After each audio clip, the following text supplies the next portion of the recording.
Hello everyone. Today we're going to look at a pair of Celestion Ditton 33s. This is a pair of speakers that I've been wanting to get my hands on for quite a while. I've had the 15s, the 22s, the 44s, yeah, most of them really, and the 33 has been the one I've been most interested in. I think it's, or it should be, one of the better of the range. So yeah, this pair came up on eBay for, I can't remember what I paid for them now, 50 quid, something like that. It wasn't much. There was some delivery charges, and the chap actually dropped them off himself, which was really kind of him. So yeah, very pleased with these. I've got them cheap and they do need quite a bit of work. But yeah, just to let you know, quite a few of the speakers that are on my channel that I make videos on are actually my own.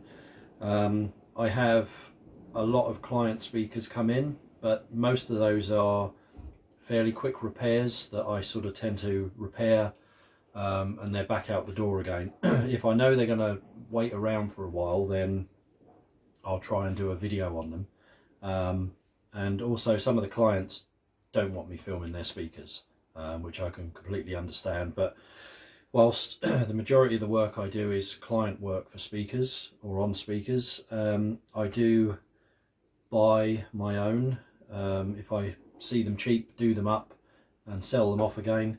9 times out of 10 it's just so I can learn a bit about this particular speaker and let you guys have a look inside. We do a bit of a refurbishment together, and hopefully you get a bit out of it as well.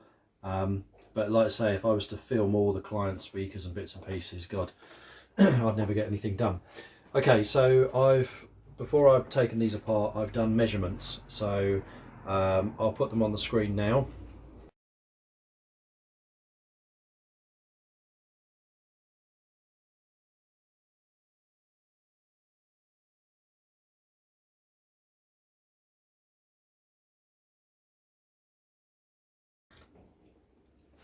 And as you can see, there's quite a difference between the two.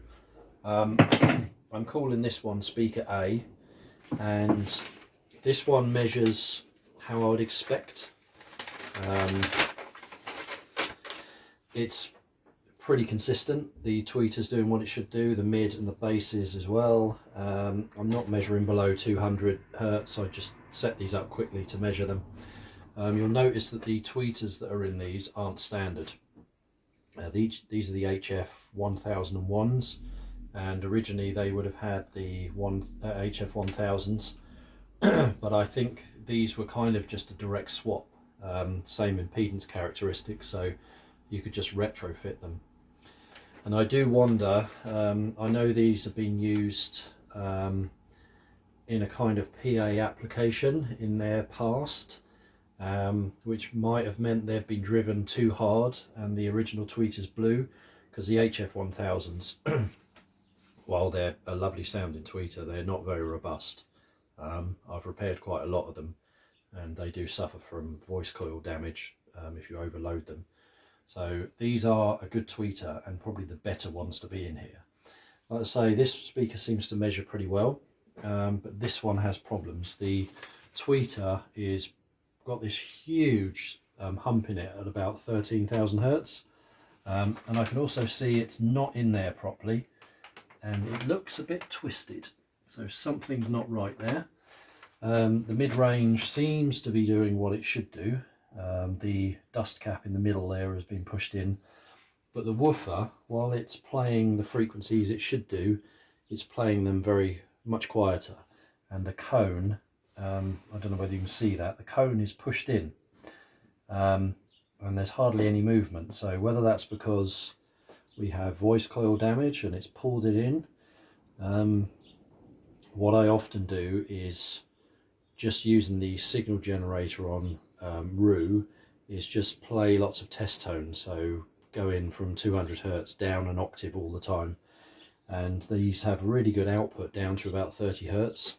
Well, reasonable output at 30 hertz. 40 it rolls off really heavily. This one doesn't. So I'm suspecting we've either got a partially damaged or melted voice coil that's holding that in, but I couldn't hear any distortion, so no rubbing that you'd expect to hear with a damaged voice coil. But what we'll do is we'll take this one apart, as we've got the woofer issue and some form of tweeter issue, and we'll have a look inside that one, because this one's largely doing what it should do. And then yeah, I'm suspecting it's going to be very similar to the 22 crossover wise. And then what I'm going to do in the next video is refurbish these cabinets, but what I'm not going to do is vinyl wrap them or anything like that. I'm just going to sand these back, try and get rid of all the chips and things like that, unless we're going to run into the chipboard, and that's going to cause a problem. And then just re-oil them. The fronts are good. I don't have grills, so we'll have to make something for that. Refurbish the crossovers, probably new wiring and binding posts, clean up the drivers, and then that's it. They're going back out as they are.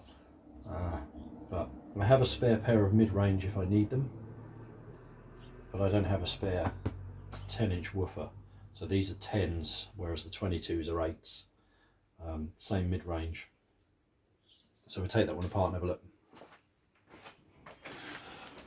Right, let's have a look inside. Always like to have a coffee on the go when I'm starting some surgery. These woofers are held in with clips. Basically exactly what you'd see holding the tweeters in on the 44s. And a while ago a chap approached me and sent me a sample of some 3D printed versions of these he's had made, and he offers them for sale. So I'm going to put that little video clip in now. I meant to do it quite a while ago, so you can have a quick watch. So a guy contacted me a while ago about some 3D printed clips for the tweeters that are on the 44s, and he's had some done, which he's going to offer for sale, and he sent me a set just to sort of have a look at, get my opinion on, and I'm quite impressed with them really. They're well printed. Often with 3D printing you see kind of lots of lines in there, but the resolution on these is really good, and they're pretty strong as well. So what I'm going to do is, I've got the 44 here at the moment. I'm going to replace one of those clips, and we'll see what it's like, see how strong they are and what they look like. Right, okay, so the one you can see nearest to us is the plastic one, or the 3D printed one, and the one there is the original. And as you can see, if that focuses, they're pretty good. They're fairly strong as well, certainly strong enough to hold the tweeter in. And I think Celestion used these clips in a couple of other speakers to hold the woofers and things in. But yeah, they're good. Okay, so I'll link his email address in the video, and if you're after a set of these for 44s or for these 33s or other Ditton applications, then you can contact him and I'm sure he'll sort you out. Right, let's have a look inside. So the front veneer is pretty good, and I'm hoping with the other Dittons this is a teak moulding, and if this is the case with these as well, I can flatten these off, I can soften out these, so it might be alright. Okay, let's take this tweeter out first because it looks a bit deformed to me. Alright, so metal screws or metal inserts. That's good.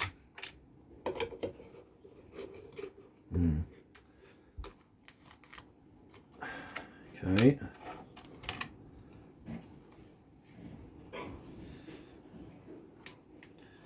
Right. There would have been a plug in that originally. And those are almost touching, and with that humped up response I might find this is actually connected out of phase. Okay, so what I'm going to do is just clip these off. Okay, there we go. The gasket there.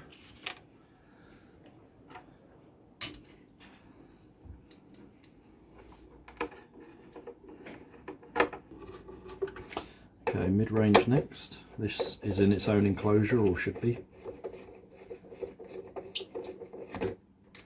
You've got quite a bit of corrosion around the sides of this, so we're going to need to clean these up no matter what.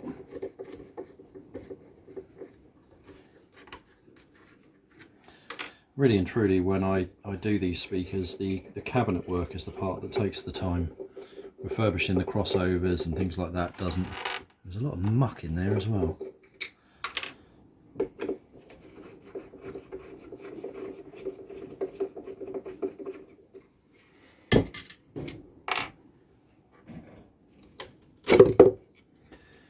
Okay, mid-range, really manky gasket around it, but yep, in its own enclosure, which goes right the way to the back, so that's stiffening up the front and back baffle. So we'll clip that off. All these connections are soldered, which is good. Alright, mid-range. Interestingly, this is black. I don't know whether that's the case with all the 33s. I know the 22s are just bare steel, galvanised. Yeah, that seems pretty good. Like I say, I've got a pair of these if need be.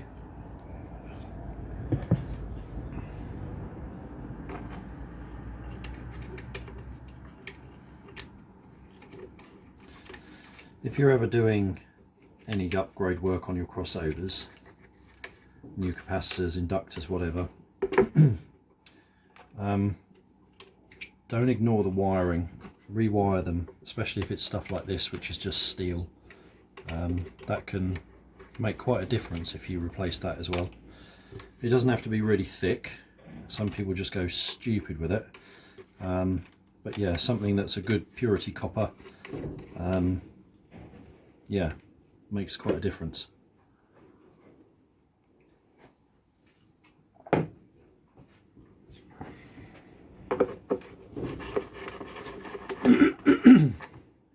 So there are those clips. These are obviously the metal ones, the standard ones. But like I say, contact the chap about the copies. They are pretty strong. I've really wound them up tight on some 44s to make sure they hold well, and they do. This is really mouldy in the middle as well, and the dust cap is lifting too. And this will be fun to get out. Right. Okay. Ooh. Well, let's clip that off.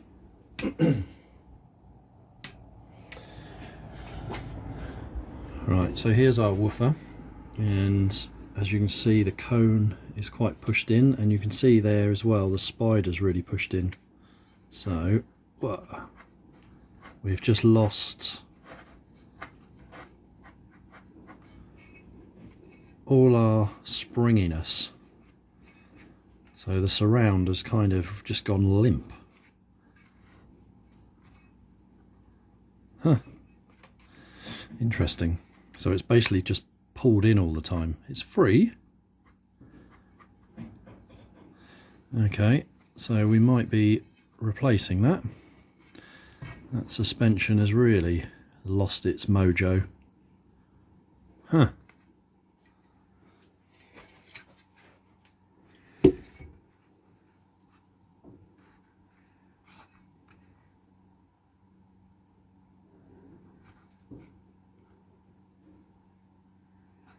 You've got a rip in it there as well.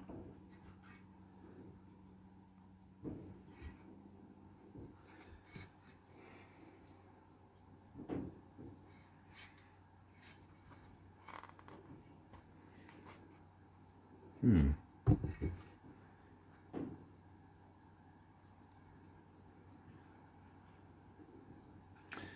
wonder if that's been in the sun and that's damaged the rubber.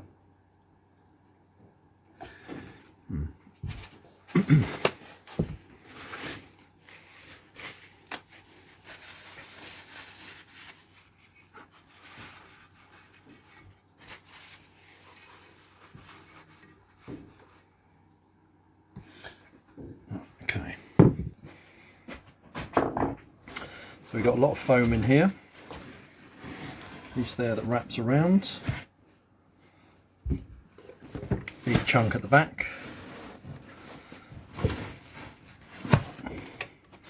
And then a big piece up the side there. And there we have the crossover board. Not what I was expecting to see. So with the other 33s I've come across, we've had a different board to this and a push fit connector. So the input, the mid, tweeter and woofer will go through a big push fit connector. But this one is different.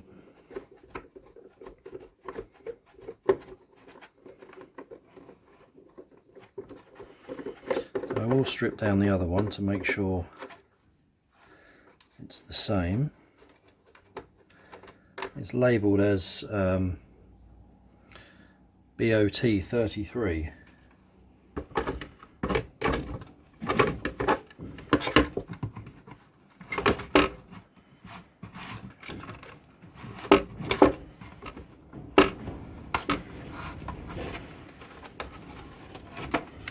Okay, one crossover.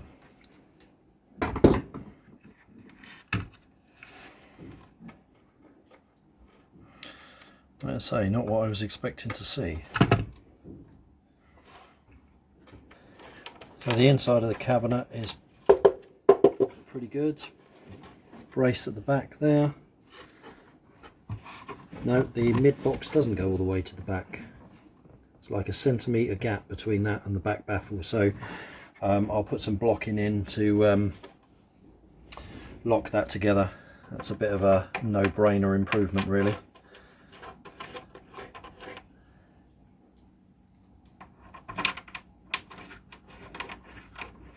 Okay. Right, so a closer look at the crossover.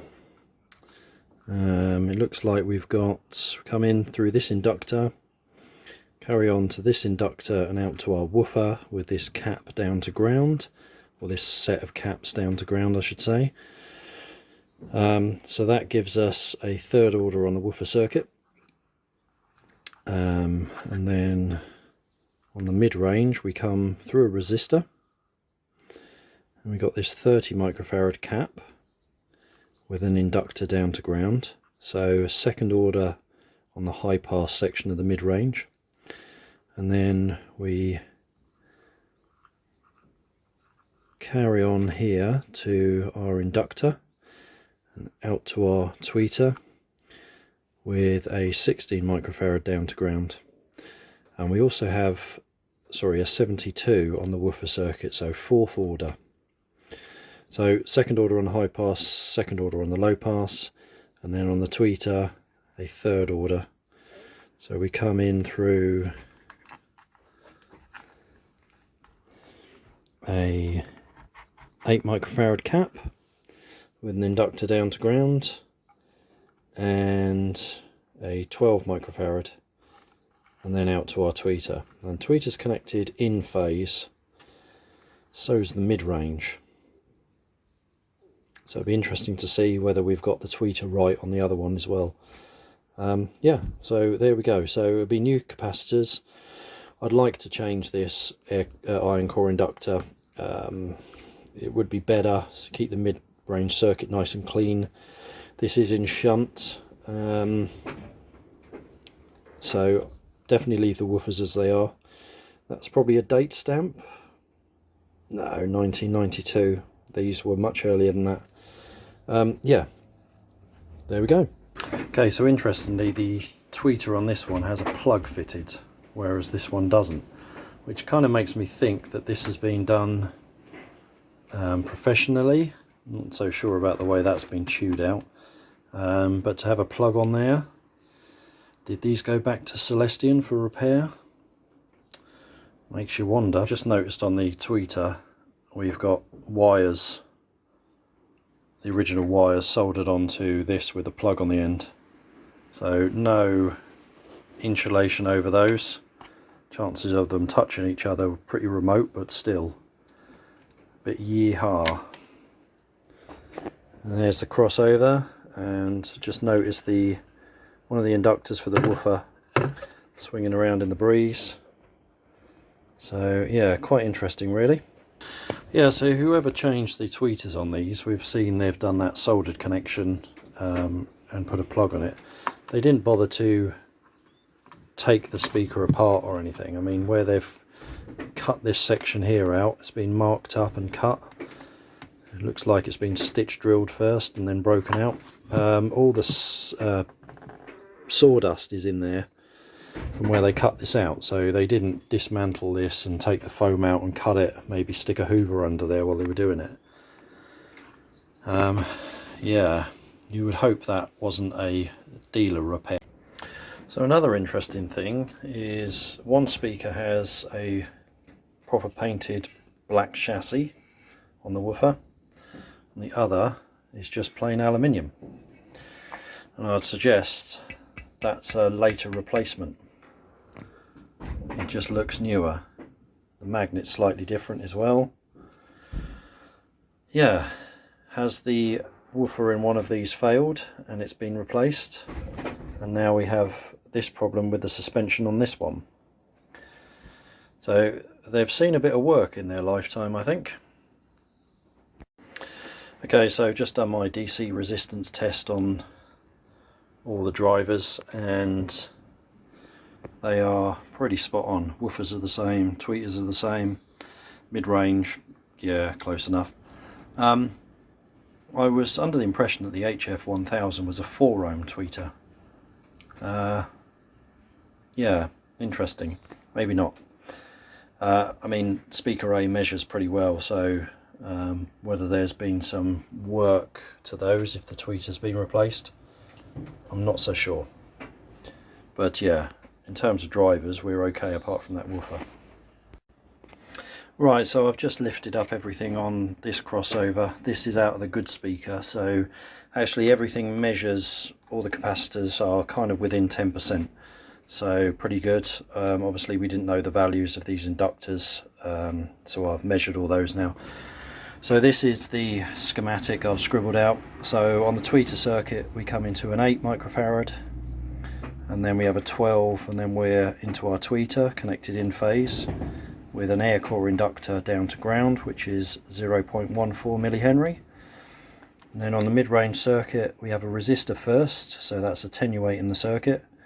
We come into a 30 microfarad capacitor through to a air core inductor, which is 0.97 millihenry, then to our mid-range, which is connected in phase, and then in shunt with the 30 microfarad we have a 2.29 millihenry inductor, and we also have a 16 microfarad cap for this inductor here. So second order on the high pass, second order on the low pass. Incidentally, this is a third order arrangement, so 18 dB per octave roll off, 12 at the top and bottom, and we've got a fourth order on the woofer, which I wasn't really expecting to see, but we come in through a 4.5 millihenry with a 90 microfarad capacitor down to ground. This is made up of three 30 microfarad caps, all twisted together in a cluster there. And then we come through to a 2.21 millihenry inductor with a 72 microfarad cap down to ground. So there we go. So I'm going to order up new capacitors for this, sympathetic electrolytics, and I'll probably put a poly in the mid-range and on the tweeter as well, and just compensate with a resistor. So yeah, we'll do that in the next video. Okay, so on what I'm calling speaker B, this is the one with the big spike in the tweeter response. Our 8 microfarad is measuring more like an 11, and our 12 is like 20, so I guess that's probably the reason why we've got that. We'll have to see. To me, that's typical of a tweeter that's got an issue with the voice coil, but yeah, we will see.